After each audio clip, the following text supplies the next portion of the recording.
Sec, good morning. Ano pong masasabi nyo na isa po kayo sa top cabinet secretaries po sa Tangere Survey? Actually, pang-apat po kayo among the many agencies. Ano pong masasabi nyo po? Ako'y natutuwa sa survey on behalf of the DOST family. Alam niyo naman, ang DOST ay isang napakalaking ahensya pagdating sa iba't ibang trabaho na ginagawa. 18 task agencies at 17 rehiyon, 80 mga provincial offices. At pinapakita dito na napakahalaga ng roles ng bawat isa at itong mataas na assessment pagdating sa akin ay kumakatawan sa buong DOST. Talagang ang ating ginagawa dito ay bigyan ng strategic programs ang DOST para maramdaman talaga ng ating mga kababayan kung ano ang tulong ng siyensya, teknolohiya at inobasyon para sa kanila. Iba-ibang stakeholder na in-engage natin at ito naman ay magandang inspirasyon sa ating mga kasama sa DOST para lalo pa nilang gawin ang makakatulong sa ating mga kababayan.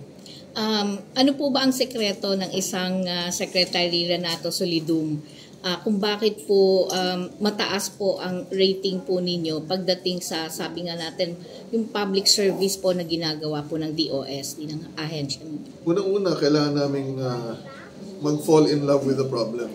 Ibig sabihin, alamin natin kung ano talaga yung mga challenges ng ating mga stakeholder community at mga tao para mabigyan ng mas angkop na solusyon. At ito naman pong ating ginagawa ay hindi lang DOST ang nagbibigay ng solusyon. Kasama po dito yung scientific community sa mga universities na ating pinupundahan, even sa mga private sector, sa mga micro, small and medium enterprises, at syempre local government leaders. Ang ating pong strategiya ay to engage the science community, the academe, local government, private sector, lalo na sa business, at syempre yung tao, komunidad na gusto nating matulungan. Kaya importante na babad tayo doon sa talagang mga komunidad at stakeholder na ating ginagawa. We should bring the government to them and listen kung ano yung mga challenges na meron sila para malaman namin kung ano mga proyektong pwedeng ibigay sa kanila. Meron pa po ba kayong gustong hilingin sa ating Pangulong Bongbong Marcos o sa mga mambabatas natin para po sa DOS? Well, kami po yung nagpapasalamat sa Pangulo at sa legislator sa patuloy na suporta sa DOST. Siyempre, marami pa tayong nakikita mga challenges. Isa na dito yung hindi lang paghanda sa susunod na epidemya tulad ng COVID, kundi pagsolusyon sa kasalukuyang problema pagdating sa sakit sa mga animal, sa mga hayop at mga halaman. Kasi ang kailangan nating ma-address ay food security. Hindi lang yung mga sakit na posibleng tumama. So, hiniling po namin sa Senado na maipasa na sana yung Virology and Vaccine Institute of the Philippines kasi mahalaga po itong magawa. At syempre, marami pa kaming gustong palakasin na ahensya, pero isa-isahin muna natin siguro sa susunod na Congress na, but hopefully before the end of this current Congress ay mapasa na yung Virology and Vaccine Institute. Thank you. Rod? Sa ngayon po, ano po sa ahensya natin ang mas dapat bigyan natin ng pansin para lalong lumakas? Bukod sa alam natin na malaki na po ang nagawa ng science sa ating bansa. Ang gusto talaga namin palakasin as part ng aming strategiya ay pag-commercio ng mga teknolohiyang na-develop ng taga-DOST ng mga universities at mga inventor. Yung buong community, scientific and mga technology sa Pilipinas kasama mga inventor, gusto nating ma-commercialize yan. Kaya nagtayo tayo ng mga programa. Dati-rati ang focus natin ay university. Ngayon, meron tayong focus with the private sector. Nagtayo ng mga innovation hubs sa lahat ng Provincial Science and Technology Office. Hindi pa nakukompleto pero as of the last time na nandun ako sa Butuan, mga pang 45th na na innovation hubs for all the provincial science and technology offices ang natayo. At maliban doon, kailangan nang ipakita na ang mga Pilipino may kakayahan pagdating sa technology. So yung program Propel na inilunsad natin noong December, ito na ngayon yung magdadala at magkakaroon ng parang tsansa ang ating mga technology producer, researcher, inventor na makapag-usap sa mga potential capitalists and investors. Mag-usap sila kung makakagawa sila ng company or ma-improve pa yung produkto na mag-invest sila upang yung ating mga solusyon ay mapalawak ang gamit sa buong Pilipinas. Kasi kailangan mo mag-produce ng maraming instrumento to be used, no? And also outside of the Philippines. Kasi nakikita ko ang advantage natin, yung ating mga produkto ay angkop doon sa mga komunidad, mga stakeholder na may mga problema. Minsan hindi mo kailangan yung napakagandang teknolohiya pero masyadong magastos sa kuryente. Importante yung angkop sa kanilang kakayahan at kasalukuyang konteksto para magamit ng pulido at ma-maximize yung gamit ng technology. So yun yung ating tinitingnan with the Department of Foreign Affairs and other groups like DTI. So kailangan nakaayon po sa kung ano yung, dahil Pilipino nga po tayo, di ba? So ano lang yung pangangailangan. And paano po yung sa social media ngayon, ano pong may papayo natin na para po magkaroon ng sensya din sa lahat ng mga, lalo na mga TikTokers, kasi yan na po ang ngayon ng... Yes, ang alam ko last time nung magkaroon ng awards ang Science Technology Information Institute ay magbabago ng konti yung parang ang pangalan, yung stellars, S&T tellers, na hindi lang traditional media, pati yung mga nagbablog, yung mga content creator. Para mabigyan natin ng parang encouragement din na magkaroon ng malakas na influensya, tamang informasyon na makakatulong sa ating mga kababayan ang nasa social media naman. Second na po, yung marine biodiversity po natin, di ba po? So nagkaroon kasi sila ngayon ng panawagan nga na sana magkaroon na rin ng data, pwedeng kumuha ng data kahit sino sa atin para mapadali kasi kukunti lang po yung ating mga marine scientists. Yes. Po. So tama po ba yun? At, yung citizen science? Opo. Yes, tama po yan. Ang citizen science ay importante sa pagkalap ng maraming data, pero kailangan din natin ng mga instrumento na talagang nandyan para yung pinaka-accurate or tamang sukat kung ano mga obserbasyon na makukuha natin sa dagat ay magre-rely tayo sa scientific instruments supported ng observations ng ating mga kababayan. So sa side naman ng DOST, kami nakikipag-usap with Pag-asa sa isang bansa upang matulungan ang DOST Pag-asa na maglagay ng mga buya at mga instrumento sa mga dagat sa Pilipinas at pati rin yung mga barkong may fixed routes ay maglalagay tayong instrumento. Pero ito'y nasa pag-uusap pa lang. Pero isa sa ating gustong gawin para yung datos na yan ay ma-share din natin sa mga researcher pati na rin sa industriya para mabantayan ng tama yung ating karagatan. Secretary, I have a question on subsea engineering. Do you have a collaboration with the current people who are into subsea engineering activities to promote marine diversity, sustainability? Of course, Marine Science Institute and other institutes, we promote the studies of the ocean. Marami tayong pinupondohan, nabanggit kanina, yung Automated Reef Assessment System at yung FISI na pinondohan ng DOST. Marami pa. For example, we are also looking into even not only the submarine but also coastal engineering. Yes. Sa western side ng North Luzon, mabilis ma-erode yung ating mga dalampasigan. Yes. From Ilocos Norte to La Union yan. So, ang ating ginawa ay nagtayo tayo ng Niche Centers for R&D in the Region or NICER sa Mariano Marcos State University on Coastal Erosion Engineering. So, patuloy po ito. Nagtayo din tayo ng Asin Center sa Pangasinan State University para matulungan at ma-revive natin na mas maayos yung salt industry. No? And of course, ang ating adhikan sa DOST ay magamit ng tama ang ating mga karagatan para sa ating ekonomiya, sa ating development. Kaya yung blue economy, tutulungan natin yung mga ocean-related industry, but meron po yung tinatawag na sustainability. May environmental aspect po yan.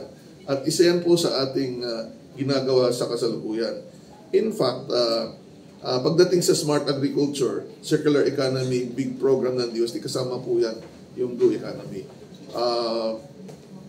Marami po tayong mga funding kasalukuyan sa ship industry, sa paggagawa ng mga hull or mga unmanned vehicle sa dagat, hindi lang sa ere. So marami po tayong ganyan. Yes. Yes, sa dagat, pwedeng yung drone sa dagat. Meron po tayong mga project. And it has been Filipino ingenuity po ba ito? Hindi, meron po tayong proposal. Kasi siyempre, pwedeng gawin ng mga Pilipino. It needs to be funded. Pinondohan po namin yan. Meron na po Ako mismo po kasi ay graduate ng Scripps Institution of Oceanography. Wow. Yung isa sa mga expertise ko ay oceanography and marine geology. So, iba-iba po yung aking... Sir, can you expound more on that? Yung oceanography in... ito pong ginagawa natin ngayon, yung pag-aaral ng ating karagatan. Marami pong nag-aaral dyan sa pagkilos ng waves, mga epekto ng karagatan sa klima, yun pong marine biology o marine oceanography, na marami pong pwede tayo ma-harvest dyan para sa pagkain, pwede rin sa gamot. Ang gamot hindi lang pwede sa mga halaman, pwede rin sa sediments, mga bakterya. Pupondo din po tayo ng mga proposals na kumukuha ng mga bakterya sa ilalim ng dagat para makakuha ng sangkap sa gamot. Ito po is sa University of San Agustin. No? Marami na po silang nakikitang gano'n. So, ang traditional na oceanography, akala mo kilos lang ng alon. Pero marami pa pong yan. May physical oceanography, sa marine, meron pang mga nag-aaral ng bato sa ilalim. Marami pong lawak po. Thank you, Secretary. Sir, ano po yung unang hakbang nyo at na-approve na po yung PHIVOLCS Modernization Act? Well, unang-una yung IRR kailangan gawin. No? At syempre, yung kanilang plano. Ngayon naman, para in support sa modernization ng PHIVOLCS, ako bilang sekretary ng DOST, kasama ang iba pang opisyalis ng DOST, ay nakikipag-usap sa mga donor partners para mapabilis ang pag-modernize. Modern na ang PHIVOLCS, pero sa dami ng mga risgo na nakikita natin habang nagde-develop ang Pilipinas, hindi lang buhay ng tao ang kailangan nating iligtas. Yung ating kayamanan, economic development, ay hindi dapat ma-wipe out ng disaster. So nakikipag-usap tayo sa iba't ibang potential donor partners para pag na-approve na yun at na-approve na nga yung batas, ay up and running na yung plano na gagawin ng PHIVOLCS. Sir, so hindi pa rin natin mapipredict yung the big one? Yung prediction ng earthquake, wala pang ganong may kakayahan. Pero, kaya nating masabi kung anong epekto ng mga lindol na iba-ibang magnitude dito sa ating bansa. I think kaya na. At yun po ang mas kailangan. Kung alam natin yung problema ay ganito kalaki, yung solusyon natin at kahandaan, mas malaki pa dyan. Alright, so nagkaroon ng agenda forum last sa yung comedy. So, DOST talaga ang malaking part para sa election. Gusto ko lang po marinig, galing na po sa inyo, paano po maaasahan ang DOST para sa nalalapit na election? Well, una-una, syempre, hindi to... may technical kaming mga grupo na tumutulong sa pag-evaluate ng mga instrumento at mga software na na-approve ng COMELEC. Nag-certify po tayo na mga magiging parte ng election supervisors. Kailangan nilang maipasa yung mga examination. At ito'y nagawa na natin sa buong Pilipinas. So, hindi basta-basta. At pangatlo, yung meron tayong technical support ng mga IT na taga-DOST and DICT na magmamanman ng mga support offices para masigurado na merong mga solusyon doon sa mga potential na aberya o challenges pagdating sa election day. So nandyan na sila before and after the election. Alright. Before, during, and after. Last na po, yung pondo ngayon, 2025, sapat po ba o dapat, hindi dapat, naniniwala po tayo na hindi dapat tipirin ang science, ang DOST sa budget dahil nandyan na lahat ng kailangan natin para mabuhay. So, pakisuyo lang po na linawin sa ating mga kababayan at sa ating sa kay Pangulo na dapat talaga na higitan pa yung pondo. Tama naman. In fact, ang ating budget na nakikita for 2026 ay mas mataas sa 2025. Magkano po? Ay, siyempre ipag-uusapan pa yan. Pero meron pong tinatawag na target yan. At ang target namin ay mas mataas. Yung approved initial target ay mas mataas kaysa sa ngayon. At dito pinapakita yung suporta. Sa hanay naman namin at ng scientific community na ating sinusuportahan, kailangan talaga nating ipakita yung impact ng science and technology para maibalik sa kaban ng bayan yung economic opportunity na makukuha out of science and technology. Kaya nga ang focus natin is commercialization. Hindi lang yan, matulungan yung mga businesses, MSME, large industry sa iba't ibang larangan ng science and technology. So sometimes hindi lang fund yan. It's also the parang co-implementation of certain programs and discussion sa iba't ibang stakeholder para magamit talaga yung science and technology. So we need to go to different places and talk to as many people para masiguradong angkop yung ating pwedeng maibigay na tulong. Thank you, sir. Sir, may part na lang po. Balik lang po dito sa event, sir. Environmental science, we are recognizing the research. Ano ba, private entities na to, kung napili, pondohan Okay, ang National Environmental Science Awards ay para sa lahat na gustong sumali. Both in private and public universities or colleges. Ito po ay mga researchers talaga na meron po silang iba't ibang mga topics na tinitingnan upang unang-una maaral ang ating environment, malaman kung ano yung causes ng mga problem at magbigay ng solusyon. So ito pong contest na to at award ay importante para mabigyan din natin ng sapat na para papahalaga sa ating mga researchers focused on environment. May fund ba na ibibigay sa mga napili? Sir? Yeah, may mga prizes sila at yung nanalo nga ay merong research grant na up to 2 million pesos para ipagpatuloy yung kanilang mga ginagawa. At yan naman ang traditional na ginagawa ng DOST sa mga awards na binibigay. May mga research grants din. Sir, gano'n ka-importante yun? Because nitong last time, nilabas ng DNR yung cumulative impact assessment nila tungkol sa Manila Bay, and it was mentioned na kailangan tong science na to before any decision-making process related dito sa magangyaring reclamation project. Nasa na ba tayo, sir, na do we feel that the government is listening to science bago sila mag-decide ng kahit anong proyekto na makaka-apekto sa environment? Well, I think in this administration, science has been at the forefront of decision-making. Yan po yung utos ng ating Pangulo sa mga departamento na gamitin ng siyensya sa kanilang mga desisyon. Of course, may mga pagkakataon na yung mga na-approve na proyekto ay noon pang mga nakaraang administration at yun po yung tinitingnan ng DNR naman na paano ma-maximize at hindi rin makaka-apekto sa ating environment yung mga proyektong nandyan na. So, gano'n lang kayo importante na tuloy-tuloy yung ganitong proyekto that we encourage researchers na yung research nila can be tangible enough, mangyayari, practical application po nito. Yung atin pong proposal sa DOST, when I became the Secretary of Science and Technology, ay talagang maayos na po yung yung may impact sa environment and may practicality, but pinaigting pa natin yung focus sa application. Unang-una, anong impact niyan sa environment, hindi lang environment na natural, pati sa economic environment. Meron bang negosyong makukuha out of it? Or magkakaroon ba tayo ng increase in productivity ng ating industriya? So dito sa ating pinag-uusapan sa nanalo, sa awardee natin si Dr. David, nag-focus siya sa blue economy na makakatulong talaga sa pagpapaunlad ng ating industriya. Hindi lang sa mga isda o mga iba pang mga aqua products, pati rin sa mga halaman nandyan, at later on, ano yung makikita na mabawasan ng epekto sa atin pang mga operation, no? Dito mismo sa kalupaan near the coast.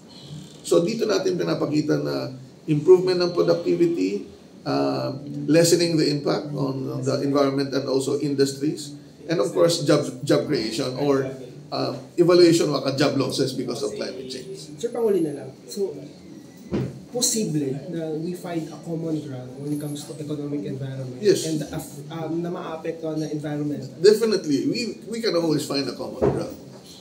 Again, simple lang ang aking appeal sa ating mga kababayan. Yung, lalo na sa may mga anak o mga kamag-anak na bata, gusto natin yung ating mga anak, maganda ang buhay, maayos ang kanilang edukasyon, yung kalusugan. Ang kalusugan, apektado ng kapaligiran na nasa atin. Yung quality of life ang hangarin natin. Kung mahal natin ang ating mga anak, dapat mahalin din natin ang kalikasan, parang anak natin. Kasi kung ano yung pangangalaga na ginagawa natin sa ating mga anak, dapat din sa kalikasan. Kasi yung kalikasan mag-i-influensya sa buhay ng ating mga anak at mga future generation. Thank you, sir. Salamat. Correct. Thank you, sir.